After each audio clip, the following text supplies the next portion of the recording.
Shalom, selamat sore Bapak Ibu dan Saudara yang dikasihi oleh Tuhan Yesus Kristus. Bagaimana kabarnya? Saya yakin dan percaya semuanya dalam kondisi sehat. Mengucap syukur kita masih boleh berdoa dan berkumpul bersama keluarga di rumah. Saya ajak Bapak Ibu dan Saudara untuk bersaat teduh sejenak. Kita akan merenungkan kasih dan berkat Tuhan. Saya ajak Bapak Ibu dan Saudara untuk pujikan satu pujian, bersyukur selalu.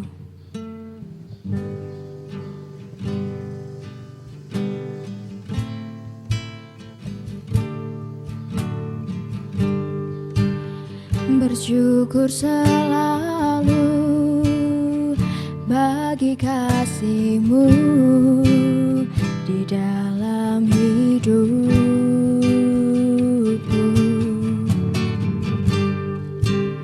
Dan takkan ku ragu atas rencana-Mu untuk masa depanku.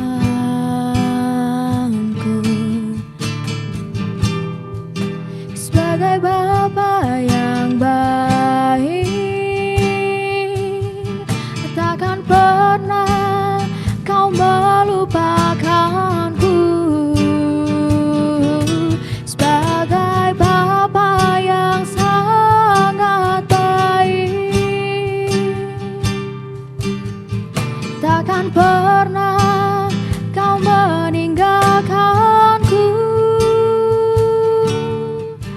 Ku kan menari dan bersuka karena-Mu, oh Yesusku, dan ku kan minum air-Mu bagai rusa rindu. Selalu ku hidup dalam-Mu dan hidupku di dalam-Mu, oh Yesusku, Kau sangat ku cinta.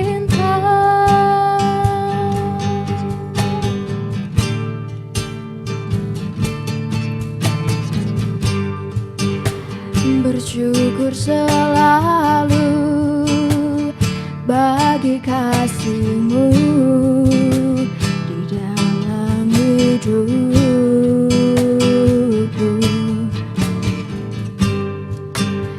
Dan takkan ku ragu atas rencana-Mu untuk masa depanku.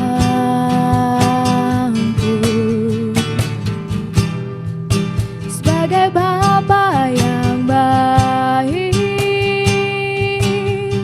takkan pernah Kau melupakanku. Sebagai Bapa yang sangat baik, takkan pernah Kau meninggalkanku. Ku kan menari dan bersuka karena-Mu, oh Yesusku, dan ku kan minum air-Mu bagai rusa rindu.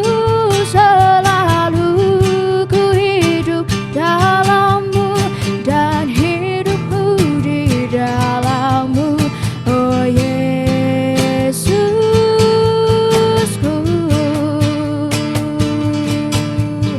Ku kan menari dan bersuka karena-Mu, oh Yesusku, dan ku kan minum air-Mu bagai rusa rindu. Selalu ku hidup dalam-Mu dan hidupmu di dalamku, oh Yesusku.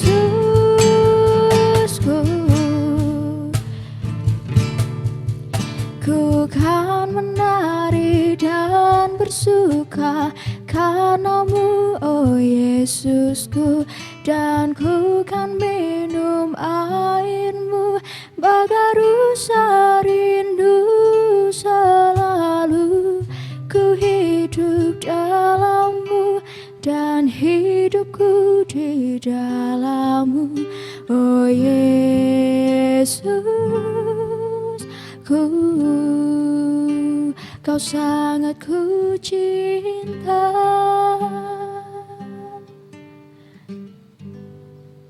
Mari kita satu dalam doa. Bapa, terima kasih buat kasih dan setia-Mu. Terima kasih buat segala berkat yang telah Kau berikan kepada kami sampai detik ini, Bapa. Kami masih boleh berdoa dan berkumpul bersama keluarga kami di rumah.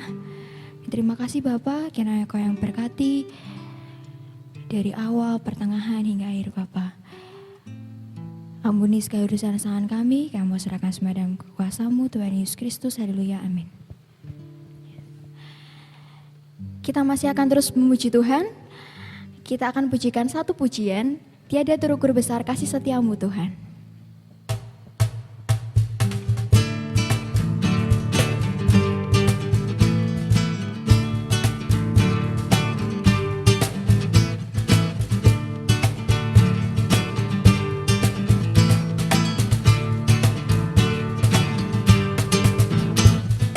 Tiada terukur besar kasih setia-Mu Tuhan, panjang dan lebarnya melebihi lautan, jauh tinggi mengatasi langit, dalamnya tak dapat ku selami. Kasih setia-Mu besar selamanya, kasih setia-Mu besar selamanya. Hatiku bersyukur, jiwaku memuji, mulutku pun bersorak memuji Engkau, Yesus. Ajaib perbuatan-Mu, besar anugerah-Mu, takkan berhenti ku memuji nama-Mu. Tiada terukur besar kasih setia-Mu Tuhan, panjang dan lebarnya melebihi lautan, jauh tinggi mengatasi langit, dalamnya tak dapat ku selami. Kasih setia-Mu besar selamanya, kasih setia-Mu besar selamanya. Hatiku bersyukur, jiwaku memuji, mulutku pun bersorak memuji Engkau, Yesus. Ajaib perbuatan-Mu, besar anugerah-Mu, takkan berhenti ku memuji nama-Mu. Tiada terukur besar kasih setia-Mu Tuhan, panjang dan lebarnya melebihi lautan, jauh tinggi mengatasi langit, dalamnya tak dapat ku selami. Kasih setia-Mu besar selamanya, kasih setia-Mu besar selamanya.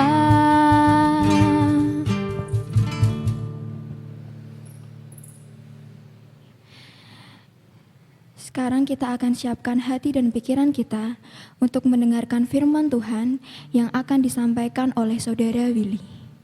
Namun sebelum itu, Kita akan bersama-sama pujikan satu pujian bagai Raja Wali.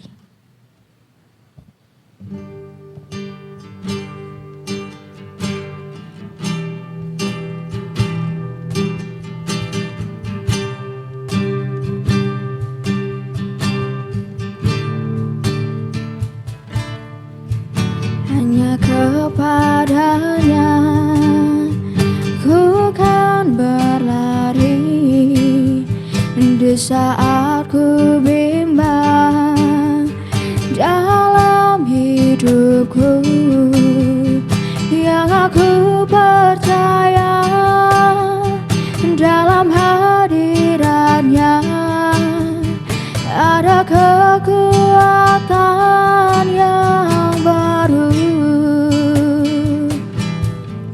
Walau ku melangkah dalam tekanan, badai pencobaan datang menghadang, yang aku percaya dalam hadirannya ada kekuatan yang baru.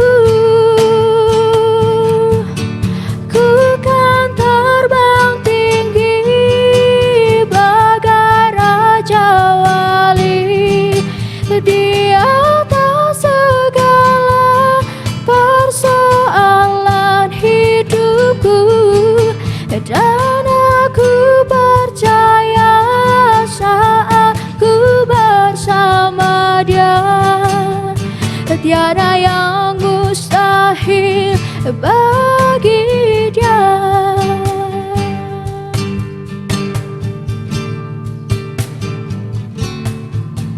Hanya kepadanya ku kan berlari di saat ku bimbang dalam hidupku, yang aku percaya dalam hadirannya ada kekuatan yang baru. Walau ku melangkah dalam tekanan, badai pencobaan datang menghadang, yang aku percaya pada hadirannya ada kekuatan yang baru. Ku kan terbang tinggi bagai Raja Wali di atas segala persoalan hidupku, dan aku percaya saat ku bersama Dia tiada yang mustahil bagi Dia.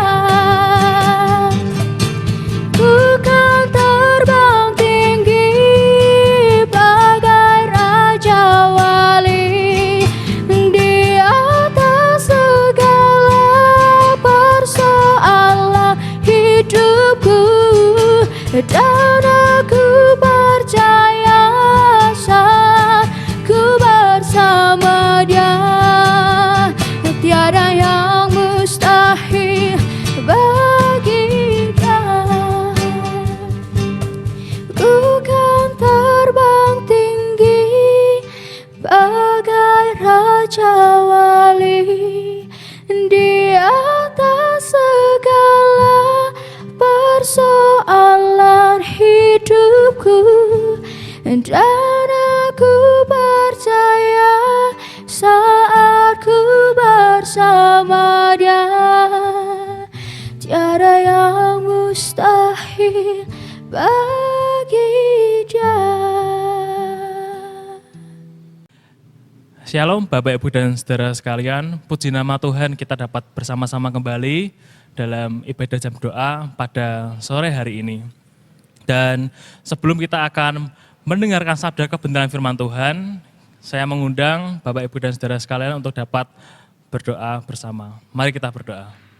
Ucap syukur Tuhan, pada sore hari ini kami dapat bersekutu, walaupun di tengah pandemi ini kami harus menjaga jarak dan tidak memungkinkan untuk kami dapat bersama-sama, tapi pada kali ini kami dapat merenungkan kebenaran firman-Mu Tuhan dalam ibadah doa pada sore hari ini. Kami serahkan Tuhan, penyampaian firman Tuhan dari awal, pertengahan, akhir, dalam kuasa-Mu. Terima kasih Tuhan. Amin.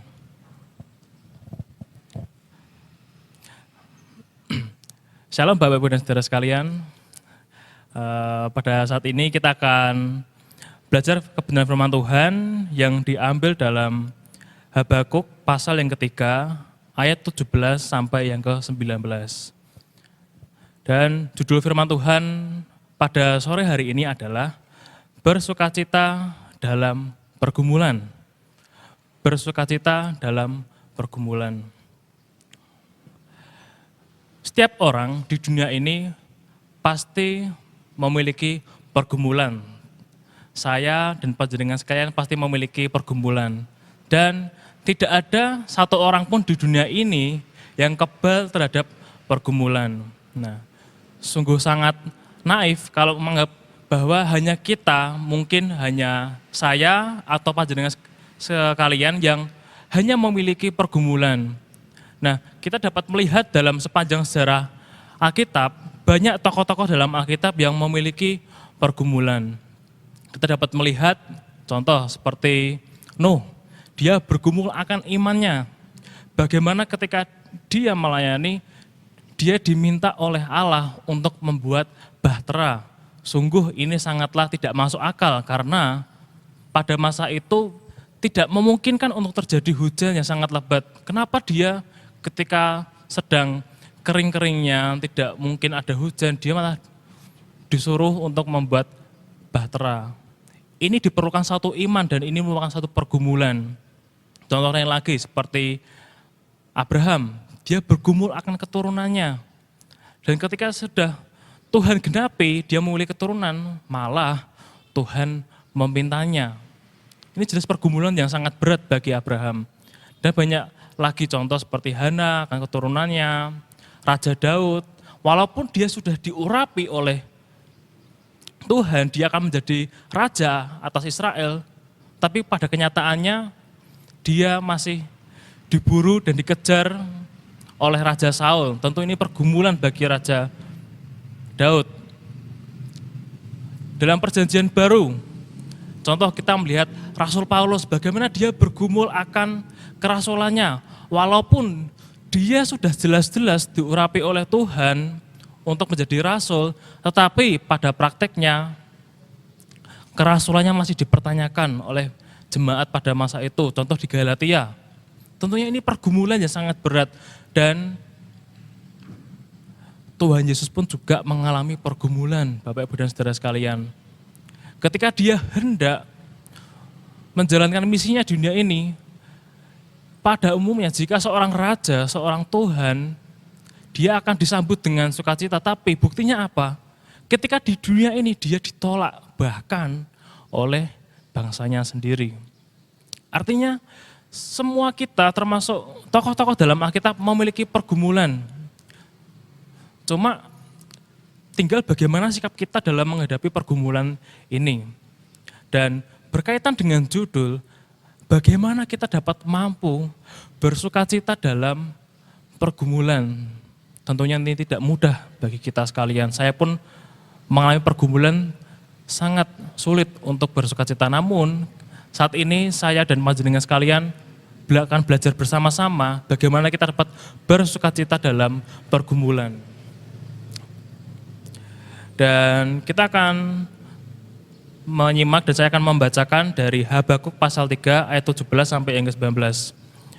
Sekalipun pohon ara tidak berbunga, pohon anggur tidak berbuah, hasil pohon zaitun mengecewakan, sekalipun ladang-ladang tidak menghasilkan bahan makanan, kambing domba terhalau dari kurungan, dan tidak ada lembu sapi dalam kandang. Ayat 18, namun aku akan bersorak-sorak dalam Tuhan. Beria-ria di dalam Allah yang menyelamatkan aku. Ayat yang ke-19, Allah Tuhanku itu kekuatanku. Ia membuat kakiku seperti kaki rusa. Ia membiarkan aku berjejak di bukit-bukitku. Nah, hal yang dapat kita pelajari ada dua hal pada saat ini. Yang pertama adalah senantiasa mengucap syukur. Pada ayat yang ke-18 tadi sudah kita simak bersama-sama. Nah, Bapak Ibu dan Saudara sekalian, kalau kita melihat secara keseluruhan dalam pasal yang pertama sampai pasal yang kedua, di sini merupakan pergumulan yang sangat berat yang dialami Nabi Habakuk. Pada umumnya dalam Perjanjian Lama, fokus dalam pelayanan seorang nabi, dia akan berfokus untuk menyampaikan pesannya terhadap umat kepada bangsa Israel. Tetapi uniknya pada kitab Habakuk ini, malah lebih berfokus kepada pergumulan yang intim, yang pribadi antara Habakuk dengan Tuhan. Dan kita dapat melihat pasal yang ketiga ini adalah penutup dan sekaligus puncak dari pergumulan iman Habakuk kepada Allah. Dan kalau kita melihat lebih dalam lagi, sesungguhnya pergumulan yang dialami oleh Nabi Habakuk ini sangatlah kompleks dan sangatlah berat. Karena apa? Pada saat yang sama, dia melayani menjadi seorang nabi di tengah bangsanya yang bobrok moralnya, bobrok imannya. Dia melayani ketika masa Raja Yoyakin yang terkenal jahat, yang dia melakukan apa yang jahat di mata Tuhan, berbeda dengan pendahulunya, Yosia. Jadi Nabi Habakuk ini melayani transisi dari kepemimpinan yang sangat bertolak belakang. Nah, Raja Yosia yang sangat takut akan Tuhan dan Raja Yoyakin. Dan pada saat itu juga dia menghadapi penyergapan dari bangsa Babel. Tentunya ini tidak mudah untuk dijalani, apalagi seorang nabi yang notabene dia adalah penyampai pesan Allah kepada umatnya. Dan kita sudah membaca keadaannya dapat dilihat pada ayat yang ke-17, bagaimana sedemikian nelangsanya keadaan ketika Nabi Habakuk ini sedang melayani. Nah, begitupun juga dengan kita Bapak Ibu dan Saudara sekalian, mungkin kita mengalami pergumulan yang sangat berat. Mungkin dalam masa pandemi ini kita harus mau tidak mau mengikuti anjuran pemerintah, mengikuti setiap protokol kesehatan yang pemerintah himbaukan. Ini sangat sulit karena pada dasarnya kita adalah makhluk sosial yang membutuhkan interaksi satu dengan lain. Tapi karena pandemi ini, mau tidak mau kita harus membatasi. Duduk pun ketika beribadah harus berjarak-jarak, belum hal-hal yang lainnya. Dan walaupun demikian, Habakuk memiliki respon yang sebaliknya. Walaupun keadaan sukar seperti di ayat ke-17 ini, dia memiliki respon yang sangat bagi saya mencengangkan karena keadaannya sangat tidak memungkinkan untuk bersukacita. Namun pada ayat 18, namun aku bersorak-sorak di dalam Tuhan, beria-ria di dalam Allah yang menyelamatkan aku. Bapak Ibu dan Saudara sekalian, sesungguhnya masih banyak hal yang mungkin tidak kita sadari bahwa banyak hal yang masih dapat kita syukuri. Sesungguhnya setiap kita, saya dan panjenengan sekalian memiliki titik buta. Banyak hal-hal yang mungkin kita tidak syukuri, tapi itu sebenarnya adalah berkat-berkat Tuhan yang boleh kita rasakan hari demi hari. Kita boleh menikmati hari yang baru, kita boleh makan, boleh sarapan, kita memiliki kecukupan dalam kebutuhan kita sehari-hari. Mungkin ada beberapa kita yang masih memiliki pekerjaan di masa pandemi ini. Sedangkan banyak orang di luar sana yang memiliki mata pencaharian, tapi karena pandemi ini, mau tidak mau mereka harus kehilangan mata pencahariannya. Puji Tuhan kalau jika ada dari panjenengan sekalian yang memiliki pekerjaan, ucap syukur. Nah, sesungguhnya dalam keadaan seperti ini yang boleh kita alami bersama-sama ini, marilah saya mengajak dan menghimbau kita memiliki mental seperti Ayub. dalam Ayub pasal yang pertama ayat 21. Tuhan yang memberi dan juga Tuhan yang mengambil.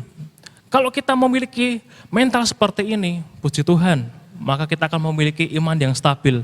Karena kita sadar bahwa segala sesuatu akan kembali kepada Tuhan. Begitupun juga dengan masa-masa seperti ini.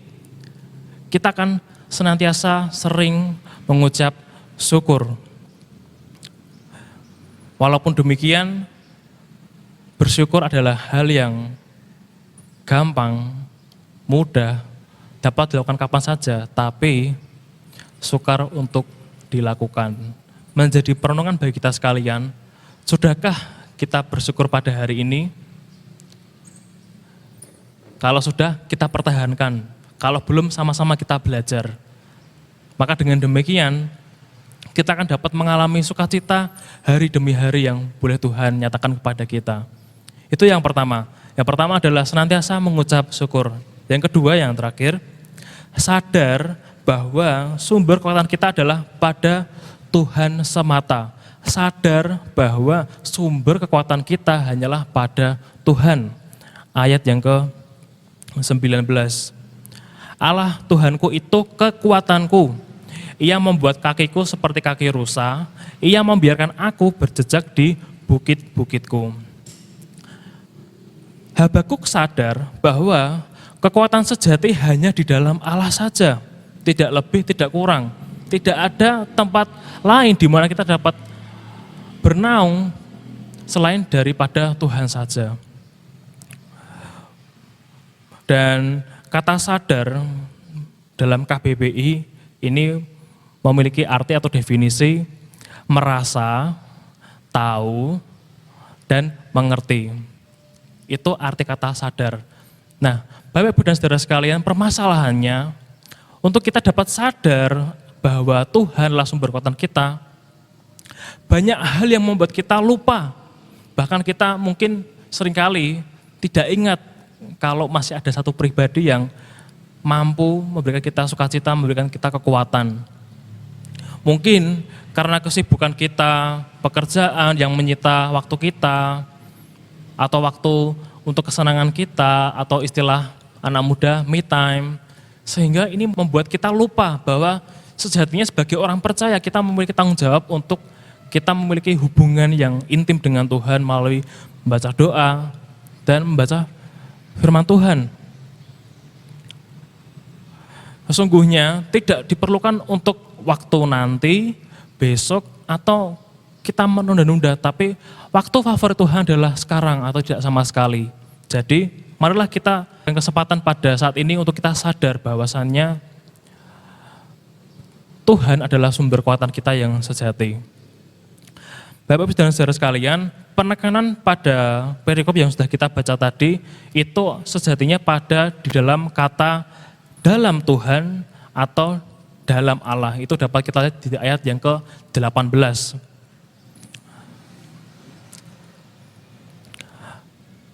Dalam Tuhan atau dalam Allah, di dalam 18b, di dalam Allah yang menyelamatkan aku. Nah, ini menjadi prinsip bagi kita bahwasanya selain kita sadar bahwasanya dalam Tuhan saja kita memiliki kekuatan sejati, ini adalah menjadi sumber bahan bakar kita bahwa kita memiliki keselamatan. Di dalam perjanjian lama, di dalam Allah, di dalam Tuhan memiliki arti pengharapan kita mengacu kepada yang akan datang. Pada tradisi perjanjian lama, tokoh-tokoh perjanjian lama ini mengacu kepada nubuatan, mengacu kepada hal yang akan datang, yang digenapi di dalam Yesus Kristus. Tetapi kita hidup di dalam masa perjanjian baru, bahwasanya kata dalam Tuhan atau dalam Allah memiliki makna yang lebih daripada itu, lebih daripada apa yang dipahami oleh orang-orang dalam perjanjian lama. Karena ini adalah kata yang sangat penting dalam pemahaman iman Kristen. Dari kata ini kita mengingat ada satu ayat yang berbicara dalam Filipi pasal 4 ayat yang ke-13. Segala perkara dapat kutanggung dalam Dia yang memberi kekuatan kepadaku. Di dalam Dia memiliki 3 makna. Pengharapan kita didasarkan pada apa yang Tuhan Yesus lakukan pada masa lampau, yaitu pengorbanannya dan kebangkitannya. Pada masa sekarang, Tuhan Yesus menjadi imam besar atas kita, menjadi perantara kita kepada Allah Bapa. Dan yang ketiga, pengharapan kepada masa yang akan datang, bahwa ketika Tuhan Yesus datang kedua kali, kita akan diselamatkan dan kita akan dibangkitkan dari antara orang mati. Jadi ini sumber sukacita kita, sehingga kita dapat sadar bahwa Tuhanlah sumber kekuatan kita yang sejati. Dan ini semua dimulai dengan langkah yang kecil, yaitu dengan doa. Mengingat bahwa saat ini, sore hari ini kita ibadah doa. Adalah lebih baik bagi kita, saya dan panjenengan sekalian, ketika kita berdoa, kita tidak meminta jalan yang mudah, tetapi lebih baik kita meminta kaki yang kuat. Sehingga dalam kehidupan sehari-hari kita dapat senantiasa menjalani kehidupan dan kita terus berpengharapan kepada Tuhan. Untuk menutup renungan pada kali ini, ada satu ilustrasi. Jika panjenengan sekalian pernah dengar atau mungkin tahu, ada perlombaan lari maraton dan lari sprint. Nah, ini adalah hal yang sangat berbeda karena tujuannya memang untuk berlomba siapa yang menang, tapi esensinya sangat berbeda. Bila lari sprint ini berbicara mengenai siapa yang paling cepat untuk mengakhiri pertandingan, dan rata-rata pertandingan sprint ini diakhiri dengan sangat cepat. Dan itu berbeda dengan lari maraton. Lari maraton tidak berbicara siapa yang cepat mengakhiri pertandingan, tapi lebih kepada bagaimana kita dapat mengakhiri pertandingan ini. Maka tak ayal ketika seorang mengikuti lomba lari maraton, ketika dia sudah menyelesaikan pertandingannya, maka dia adalah seorang yang disebut pejuang dan sangat dihormati. Karena dia dapat mengakhiri pertandingan maraton itu. Nah, Bapak Ibu dan Saudara sekalian, sesungguhnya di dalam Alkitab, tokoh-tokoh Alkitab ya, tadi kita sudah sempat singgung, banyak tokoh yang mengawali dengan baik dan juga mengakhiri dengan tidak baik. Itu contohnya Raja Saul. Ada yang memulai dengan buruk dan juga ada yang mengakhiri dengan baik. Rasul Paulus. Tapi ada juga yang mengawali dengan baik dan juga mengakhiri dengan baik, yaitu Tuhan Yesus Kristus. Nah, Bapak Ibu dan Saudara sekalian, jadi dua hal ini, bagaimana kita dapat bersuka cita dalam pergumulan. Yang pertama, kita senantiasa mengucap syukur kepada Tuhan. Yang kedua, sadar bahwa sumber kekuatan kita hanyalah pada Tuhan semata. Dengan demikian kita belajar akan dua hal ini, kita akan dimampukan untuk dapat bersuka cita dalam menghadapi pergumulan yang Tuhan izinkan terjadi atas kehidupan kita.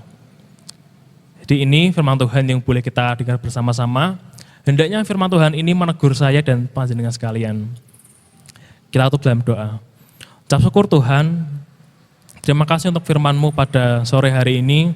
Kami telah belajar bagaimana kami memiliki iman untuk senantiasa bersuka cita dalam pergumulan.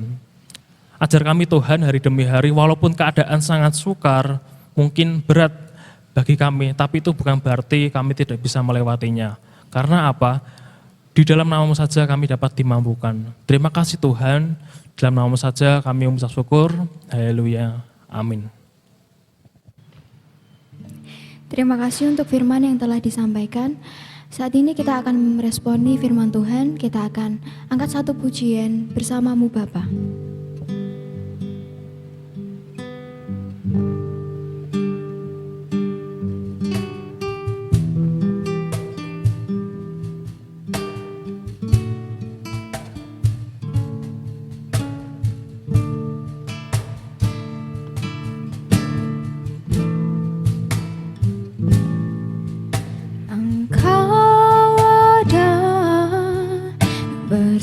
bersamaku di setiap musim hidupku. Tak pernah kau biarkan ku sendiri.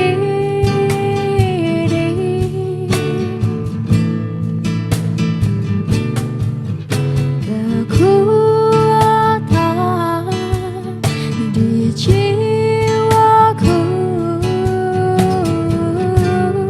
adalah bersamamu. Tak pernah ku ragukan kasih-Mu bersamamu Bapa. Bersamamu Bapa, ku lewati semua perkenanan-Mu yang teguhkan hatiku. Engkau yang bertindak memberi pertolongan.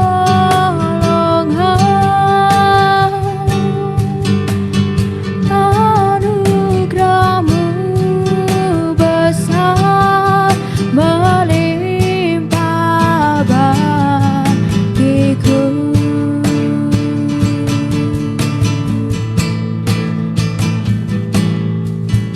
Engkau ada bersamaku di setiap musim hidupku.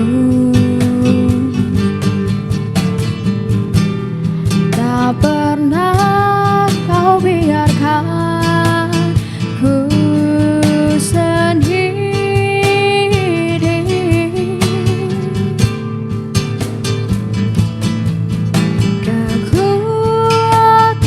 Kekuatan di jiwaku adalah bersamamu.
selamat berdoa bersama keluarga.